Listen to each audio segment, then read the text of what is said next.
성경 데살로니가전서 5장 같이 보시겠습니다. 이제 4장에서 공중제림에 대한 이야기를 했잖아요.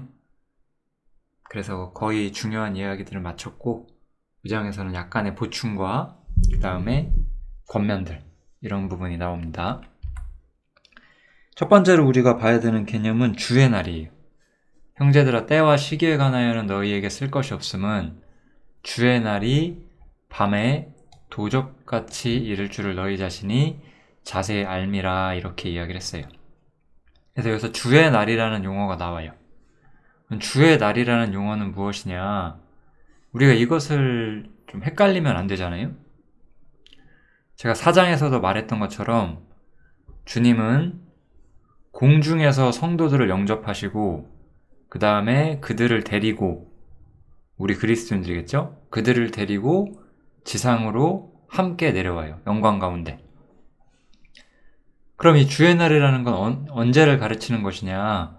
주의 날이라는 것은 이제 주님께서 성도와 함께 이 땅에 오시는 지상 재림을 이야기를 하는 거죠. 그래서 주의 날은 밤에 도적같이 이른다라고 말을 하는 거예요. 왜 그러면 도적같이 임한다고 말을 할까? 우리와는 상관이 없기 때문이죠. 우리는 주님을 먼저 공중에서 만나게 되고 주님과 영원히 함께 한다는 것으로 서로 위로를 받기 때문에 이 주의 날, 이 주님의 지상재림은 심판과 관련이 있어요. 여기 보시면 저희가 평안하다 안전하다 할 그때, 여기서 저희는 누구겠어요? 저희는 그 믿지 않는 사람들이겠죠? 믿지 않는 사람들이 세상에서 평안하다 안전하다 할 그때, 사실 우리가 주님의 지상재림의 징조를 보면은 상당히 막연히 평안하거나 안전하진 않거든요. 그렇지만 이 세상 사람들의 어떤 안일함이죠. 지금도 마찬가지고 우리는 항상 하나님의 심판이 당신에게 임할 것이다 라고 말할 때 믿지 않는 사람들은 그런 일들을, 그런 말들을 좀 경히 여기잖아요. 자기 삶에 아무런 문제가 없다고 생각을 하잖아요. 그렇게 평안하다, 안전하다 그렇게 사람들이 그냥 안일하게 생각할 그때에 잉태된 여자에게 해산고통이 이름과 같이 멸망이 호련히 저희에게 이르리니, 이렇게 말을 하고 있어요. 저도 출산을 해보지 않아서 당연히 모르지만 여기 있는 성경을 보면은 좀 이런 건 느껴져요. 어떤 분이 이제 출산이 가까워오면은 자신의 출산이 가깝다는 거는 당연히 알 수 있잖아요. 배도 불러오고 할 테니까. 그렇지만 정확히 언제인지는 모르죠. 임박했다는 건 알지만 아마 그런 의미인 것 같고, 그래서 임박한 멸망이 호련히 이르게 될 것이고 이것은 피할 수 없다라고 말을 하는 거예요. 그래서 주의 날이라는 건 뭐죠? 지상 재림과 그때 이 안 믿는 사람들, 지상에 있는 사람들에 대한 어떤 심판, 그것을 의미를 하고 있다, 이렇게 보시면 되겠습니다. 그런데 그럼 그리스도인들은 우리가 공중 재림 때 주님을 만나잖아요. 그래서 형제들아, 너희는 어두움에 있지 아니하매, 이렇게 말을 하는 거죠. 그날이 도적같이 너희에게 임하지 못한다, 이렇게 말을 하고 있어요. 바울 사도는 여기서 그 그리스도인들, 데살로니가 성도들이 뭔가 오해하고 있는 부분을 붙잡아 주고 있는데, 공중재림과 지상재림을 구분해야 한다는 것을 좀 강조하고 있다, 이렇게 보시면 될 것 같아요. 그래서 우리는 공중에서 주님을 만나고 공중에서 우리는 여호와 하나님과의 혼인잔치를 하겠죠. 그렇지만 지상에서는 그 하나님의 심판이 임하게 되고 하나님을 믿지 않는 사람들은 어두움에 속했기 때문에 그 심판에 들어가요. 그렇지만 우리 그리스도인들은 어두움에 속하지 않았고 그래서 도적같이 너희에게 임하지 못한다라고 분명히 말을 하고 있죠. 우리가 이렇게 어떤 일종의 신학적인 관점에서 이 문제를 봤을 때 사실 상당히 많은 교회들이 이러한 관점을 좀 보지 않고 있어요. 우리 개혁교회라고 불리는 그런 교파 계열들이 있잖아요. 그런 기존 약간 정통 개신교 계열이죠. 장로교나 감로교 쪽으로부터 이어져 온 그런 부분, 그런 쪽은 이제 이스라엘과 교회를 잘 나누지 않고 성경의 경륜을 잘 안 봐요. 그래서 이렇게 주님의 지상재림과 공중재림을 나누지 않는, 그래서 휴거를 부인하는 그런 경우도 있어요. 그렇지만 성경을 보시면 이렇게 분명히 두 가지가 나뉜다는 걸 볼 수가 있죠. 우리가 이 그리스도인들이 주의 날과 상관이 있다라고 생각을 해버리면 어떻게 되냐면 재림을 사실상 기다릴 수가 없어요.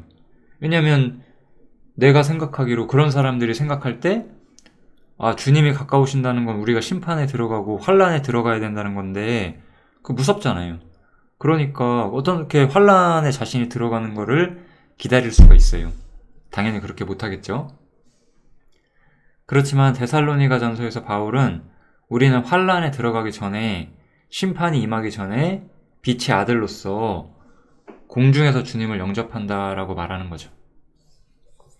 그래서 우리에게는 도적같이 그 주의 날이 임할 수가 없다. 이렇게 말을 하고 있어요. 우리는 빛의 아들이고 낮의 아들이니까 밤이나 어두움은 우리에게 상관이 없다. 이렇게 말을 하는 거죠. 그렇기 때문에 우리는 세상 사람처럼 자지 말고 깨어서 근신하면서 주님의 오심을 기다려라. 이렇게 이야기를 하는 거예요. 그래서 결론을 보면 어떻게 되죠? 데살로니가 4장에서는 우리가 공중재림을 볼 수 있었고 5장은 지상재림을 볼 수 있었어요. 공중재림은 성도가 주님을 하늘에서 만나는 문제, 5장은 예수님께서 영광 중에 오셔서 자신을 거절했던 세상을 심판하는 문제를 다룬다는 것을 우리가 볼 수 있겠죠. 이제 이렇게 이야기를 결론을 내리고 나서 이제 바울 사도는 우리에게 여러 가지 권면을 해줘요. 특히 여기서 이제 그 하나님의 우리 에베소서에 봤던 전신갑주를 다시 한번 이용하는 걸 볼 수 있는데 두 가지만 여기서 말을 하죠. 흉배와 투구. 자는 자들은 밤에 자고 취하는 자들은 밤에 취하되 세상 사람들은 이렇게 산다는 거죠. 그렇지만 우리는 낮에 속하였기 때문에 근신하여서 믿음과 사랑의 흉배를 붙이고 구원의 소망의 투구를 쓰자 이렇게 나와 있죠. 흉배는 우리가 하나님 앞에 당당할 수 있게 해주는 문제였고요. 에베소서에서 제가 말을 했고 우리의 일상의 삶을 견고하게 만드는 문제와 관련이 있어요. 그래서 믿음과 사랑의 흉배를 쓰자고 했잖아요. 그래서 결국 우리의 삶에서 힘의 원천이 되는 게 무엇이냐? 그게 바로 믿음과 사랑이라는 거예요. 내가 주님에 대한 확고한 믿음과 신뢰가 있고 하나님께 받은 사랑으로 형제와 혹은 믿지 않는 사람들에게 보편적인 선과 사랑을 베푸는 것, 이런 것들이 우리 삶에 강력한 힘이 되는 거죠. 그 다음에 구원의 소망의 투구를 쓰자라고 했어요. 투구는 우리의 생각을 붙잡아 주는 거거든요. 그래서 우리의 생각은 어디로 가 있어야 돼요? 구원의 소망. 결국 하늘에 머물게 하는 소망이죠. 우리가 공중에서 주님을 만날 것, 공중에서 주님 재림이 임박했고 우리가 곧 주님을 만날 거라는 기대감, 이러한 기대감이 보호받고 있는 것, 투구로 보호받고 있는 것, 이런 것들이 우리 삶에 매우 중요하다라고 지금 바울 사도가 이야기를 해주고 있죠. 데살로니가전서 5장은 뭐 이렇게 어려운 내용은 아니에요. 그냥 우리가 충분히 천천히 읽고 내가 재림에 대한 확고한 소망을 가지고 재림을 기뻐하는 사람으로서 살고 있는지 아닌지 이런 것들만 천천히 따져보시면 뭐 충분히 어렵지 않게 보실 수가 있습니다. 다시 한번 이야기하자면 하나님이 우리를 세우심은 노하심에 이르게 하심이 아니요. 분명히 말하고 있죠. 하나님 우리를 노하심에 이르려고 이 지상에서 환난과 심판에 우리를 세우시려고 우리를 부르신 게 아니에요. 오직 우리 주 예수 그리스도로 말미암아 구원을 얻게 하신 것이다 라고 이야기를 하고 있죠. 지상 재림은 불신자들에게 임하는 거예요. 우리는 그 전에 휴거될 것이고 우리는 예수로 말미암아 구원을 얻게 될 거예요. 그럼 예수님은 어떤 분이시냐? 예수님께서는 우리를 위하여 죽으셨잖아요. 그래서 우리로 하여금 깨든지 자든지 자기와 함께 살게 하려 하셨느니라 이렇게 말하고 있어요. 이 구절을 좀 우리가 정확히 이해하시면 이 재림의 문제에 대한 어떤 신학적인 논쟁들도 다 해결하실 수 있을 것 같아요. 우리가 이스라엘을 보면 우리가 헷갈리는 게 그거예요. 이스라엘은 환란에 들어가요. 왜냐면 이스라엘은 하나님의 백성이긴 해요. 하나님의 백성이긴 하지만 깨든지 자든지 예수님과 함께 사는 그 권속은 아니라는 거예요. 그러나 그리스도인들은 하나님의 권속이 됐어요. 그리고 우리가 바울 서신들을 보면 우리가 예수님과 한 몸이 되었다는 걸 알 수가 있죠. 예수님은 이미 세상에서 정죄를 받으셨잖아요. 거절당하셨잖아요. 우리를 대신해서 심판을 받으시고 죽으셨잖아요. 그러면 이제는 예수님께서 세상을 심판하러 오시는 거잖아요. 그럼 예수님과 하나 된 우리가 예수님과 함께 심판을 하는 게 맞나요? 아니면 심판을 받는 위치에서 함께 환난을 통과하는 게 맞나요? 당연히 우리는 심판을 받을 수가 없어요. 환난을 지나갈 수가 없어요. 왜냐하면 우리는 주님과 함께 살게 된 거잖아요. 지금은 주님께서 하늘에서 우리를 기다리고 계시기 때문에 우리가 이 땅에 살고 있죠. 그렇지만 심판하실 때가 되면 주님은 우리를 부르셨잖아요. 그래서 우리는 주님과 함께 있게 될 거예요. 그러면 우리가 그때 환난을 통과하게 될까요? 환난을 절대 통과하지 않습니다. 다만 우리가 이런 문제가 헷갈리는 이유는 아까 말했던 것처럼 기존의 어떤 개혁교회 신학에서는 이스라엘과 교회를 구분하지 않고 이스라엘이 환란에 들어갈 거에 대한 성경에 많은 예언이 있잖아요. 그것이 우리에게 적용된다라고 착각을 하는 거죠. 교회는 주님과 한 몸이 되었어요. 아니, 머리가 몸을 심판할 수 있나요? 머리가 몸을 심판할 수 없는 거예요. 머리와 몸은 하나잖아요. 그렇게만 생각해봐도 그리스도인들이 환란이나 심판에 들어갈 수 없다는 것은 너무나 명확해요. 이 공중재림과 지상재림을 좀 구분시키고자 하는 바울 사도가 의도를 가지고 있다. 이렇게 데살로니가전서 5장에서 우리가 확인을 할 수가 있습니다. 여기서부터는 이제 일반적인 권면들이에요. 여기는 제가 이렇게 길게 이야기하지 않도록 할게요. 피차 권면해야 되고 함께 우리가 덕을 세워야 하겠죠. 그리고 함께 수고하고 여긴 아니네요. 여기서부터 끊어서 너희 가운데서 수고하고 주 안에서 너희를 다스리며 권하는 자들을 너희가 알고 저의 역사를 말미암아 사랑 안에서 가장 귀히 여기며 너희끼리 화목하라 이렇게 나와 있죠. 항상 성경에 이런 권면들이 나와요. 주님을 위해서 헌신하는 형제들을 귀히 여겨주라라고 말을 해요. 이거 당연한 거예요. 저도 마찬가지. 저도 여러 케이스에 우리 형제자매님들이 계시잖아요. 우리는 어리석음이나 그런 육신 때문에 실수할 때도 있고 실패할 때도 있어요.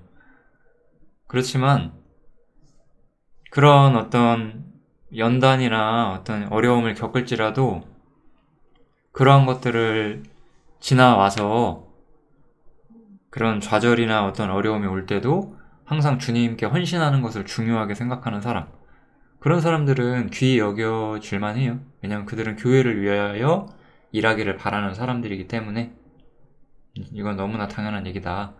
그렇게 보실 수가 있습니다.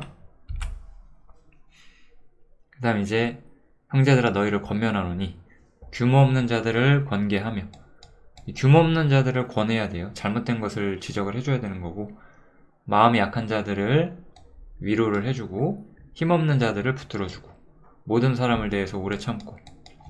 결국 이것은 뭐죠? 사랑과 선을 베푸는 거죠. 우리가 형제들에게, 그리고 또 이방인들에 대해서도 누가 누구에게도 악으로 악을 갚게 하지 말고, 악으로 악을 갚으시면 안 돼요. 이거를 그리스도인들이 어떻게 하냐면 보복으로 해요. 보복하지 말라고도 제가 항상 말해요. 정말로 보복하시면 안 돼요. 보복은 어떤 식으로 우리 삶에 많이 나오냐면, 어떤 사람이 나를 기분 나쁘게 해, 어떤 방식으로. 그러면 너도 한번 똑같이 당해봐라. 얼마나 기분 나쁜지 네가 알아야 네가 안 하겠지? 이런 말. 그냥 잊어버리셔야 돼요. 이런 것들은 여러분들 자신을 위해서, 우리 그리스도인으로서 우리 자신을 위하여 잊어버리셔야 돼요. 악으로 악을 갚지 않으셔야 하겠습니다. 그리고 항상 선을 추구하라, 이렇게 말하고 있죠. 사랑과 선을 베푸는 것이 그리스도인의 삶의 기초고, 또 여기서 너무 받으려고 노력하지 마세요. 우리는 받기 위해 사는 것이 아니에요. 그리고 우리가 사람들한테 뭘 받을 수 있겠어요? 여러분들이 정말로 하나님께 받은 게 무엇인지 안다면 사람에게서 뭔가를 받으려고 노력할 필요가 없잖아요. 사람이 하나님이 내게 주신 것만큼 뭘 줄 수 있는 것도 아니잖아요. 그렇기 때문에 우리는 하나님께 베푼 것으로, 하나님께 받은 것으로 사람에게 베푸는 삶을 살아야 하는 거죠. 이게 포인트입니다. 우리 삶의 포인트. 남들한테 무언가를 기대하고 받으려고 하다가 실망하지 말고, 하나님께 받은 것들로 이웃에게 어떤 베푸는 삶, 이런 것들이 우리 삶에서 굉장히 중요하다는 것을 좀 아시면 좋겠습니다. 이제 또 여러 가지 조언들이 나오죠. 항상 기뻐해라. 항상 기뻐하셔야 되고, 항상 기도해야 되겠죠? 이런 걸 보면 우리가 기도에 대해서도 좀 더 생각할 수 있어요. 뭔가 우리가 특정한 시간에 특정한 어떤 방식으로 기도하라고 하지 않았죠? 항상 하나님께 구하는 삶, 항상 하나님께 의존하는 삶이 필요하다라고 말하는 거죠. 그리고 범사에 감사하라라고 말하고 있고, 요 이는이라고 했을 때 이는이 이거 세 가지가 아니고 요거만이에요. 요거만 하나거든요. 그래서 범사에 감사하라, 이는 그리스도 예수 안에서 너희를 향하신 하나님의 뜻이니라 라고 말하고 있어요. 항상 감사하는 것이 하나님께서 바라시는 중요한 뜻이라고 말을 하고 있거든요. 항상 감사하셨으면 좋겠어요. 이것도 되게 중요한 것 같아요. 우리는 이 범사에 감사하는 것을 잘 잊어요. 예를 들면 우리가 참 식사 감사 기도를 하는 경우가 있잖아요. 그렇게 기도하시는 것 치고는 참 먹을 것 같고 말 많죠. 예, 그런 거는 정말 감사하는 태도는 아닐 거예요. 이런 거랑 비슷해요. 우리 삶에 당연히 그냥 기도를 하고 있으면서도 실제로는 감사치 않는 것들이 굉장히 많죠. 우리 주님의 삶을 보세요. 주님은 머리 둘 곳이 없었다라고 하잖아요. 그런 구절들을 그냥 고지고대로 그 상황과 맥락을 이해해 주시면 되는 거잖아요. 제가 옛날에 언젠가 듣기로는 그 머리 둘 곳 없는 게 이제 교회가 생기기 이전이라 그렇다 이렇게 해석하는 걸 들은 적이 있거든요. 그런 거는 좀 과도한 영해죠, 영해. 영해를 하시면 안 돼요. 성경을 보실 때는 항상 영해를 하지 않고 문맥을 정확히 보는 것이 제일 중요해요. 우리는 모호한 말을 하면 안 돼요. 우리는 항상 명확하고 귀에 확실히 들어오는 식으로 말을 해야 되겠죠. 아무튼 그래서 범사에 감사해야 되고, 성령을 소멸치 말라고 하셨죠. 성령님께서 우리의 눈을 이끌어 주시고 우리를 지도하시고 우리를 인도해 주시잖아요. 그런 영향력을 멸시하고 그런 것들이 나의 삶에 영향력을 미치지 못하게끔 육신만을 쫓지 말라라고 이야기하는 거죠.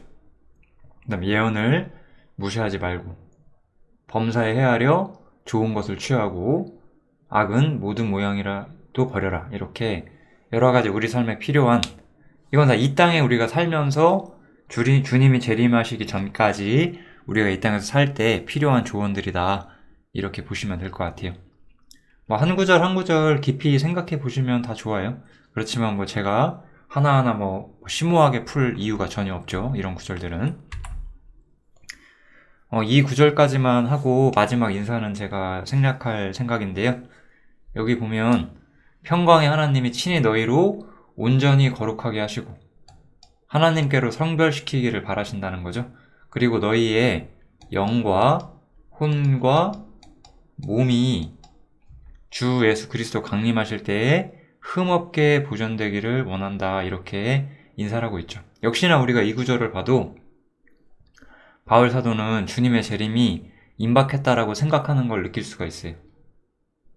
그렇기 때문에 우리가 이 땅에 사는 동안에 영적인 측면, 또 혼이라고 하는 측면, 혹은 몸이라고 하는 측면, 이 여러 가지 문제에서 전부 다 흠없게 보존되기를, 주님의 재림이 임할 때까지 흠없게 보존되기를 바라고 있는 거죠.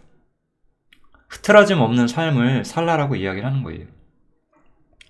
여기서 또 이제 이런 것만 좀 말씀드리고 마치고 싶은데, 뭐 영은 뭐고 혼은 뭐다, 뭐 이런 거를 굳이 막 심오하게 구분하려고 하는 거, 그런 거 안 하셔도 돼요. 뭐 영적인 사람, 혼적인 사람, 뭐 이런 거, 육적인 사람, 뭐 이런 표현들이 있거든요. 그러니까 그런 표현들에 귀 기울이지 마시라는 거예요. 영과 혼과 몸, 인간을 구성하고 있는 이 세 가지. 어쨌든 이것들 전부 다 그냥 하나님 앞에 합당한 마음으로 주님의 재림이 임박했다는 것을 알고 그것들을 순전히 보존한 채로, 거룩함 가운데 구별된 채로 살다가 주님을 만나라고 이렇게 바울 사도가 말해주는 거죠. 아무튼 이 데살로니가 전서는 주님의 재림, 이 임박한 재림을 기다리는 자세, 그리고 거기서 우리에게 풍겨져 오는 그 재림의 가까움을 통해서 우리의 신앙이 어떤 모습이어야 되는지를 우리가 여러 가지 측면에서 본 것 같아요. 1장에서는 주님의 재림을 기다리는 사람들이 되어야 한다는 거, 바라는 사람들. 2장에서는 그것이 형제와 함께 영원히 거하는 것으로서 나와 있었고, 4장에서는